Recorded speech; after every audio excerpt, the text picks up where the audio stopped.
Why does it taste so good to say, I want to die? Like I found comfort in it, as if it was home-cooked. Anxiety was stirred in a boiling pot.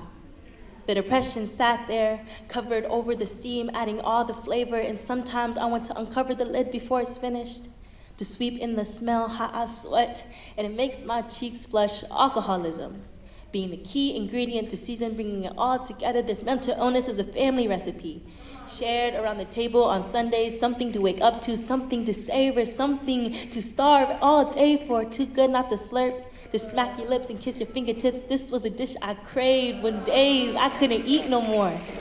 When I was sick, it gave me appetite to say I wanted to die. Maybe because I was always empty, but this gave me a bloated belly. For some reason, I felt full with suicide in my mouth instead of my mind, so I stuffed my face with another plate. A mouthful of burnt sorries, and I still save the leftovers for tomorrow, and I still eat my heart out, but food does spoil. At 7 years old, I saw my mom attempt suicide.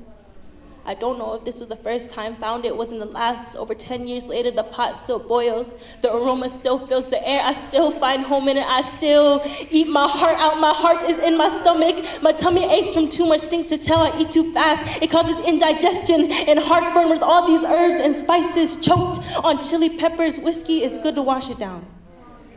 And maybe I'll throw it up later. Remember, you taught me how to cook, taught me how to mix, taught me to watch it simmer, and how salt goes a long way. She taste tested it every time before serving it, garnished it herself with basil leaves and spoon-fed me. My mom's not around too much to feed me anymore, so I mix and simmer on my own.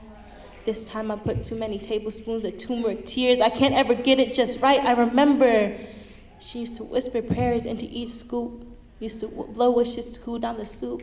I like the way the spoon touches my tongue, how I want to die feels on my taste buds. The aftertaste is almost timeless. To cleanse my palate, I'll swallow sugar-coated tablets to compliment being the best side dish. Overdose be dessert, be almost death. My mom had I inherited a sweet tooth. My cavities needing filling. My mom often fell into food comas, wanted to be put to rest, how no good meal is complete without soaking sticky rice and water for a while to rest the same way meat. A raw emotion marinates the pain of putting your life at stake. My brother's favorite food is steak, and he told me he thinks he's getting a little fluffy. And it's because my mom never failed to ask if we were hungry, even if we couldn't afford to be.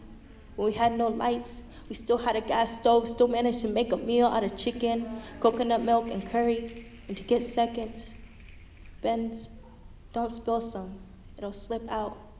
I want to die, and I still find home in it, and I still eat my heart out. My mom never told me she loved me.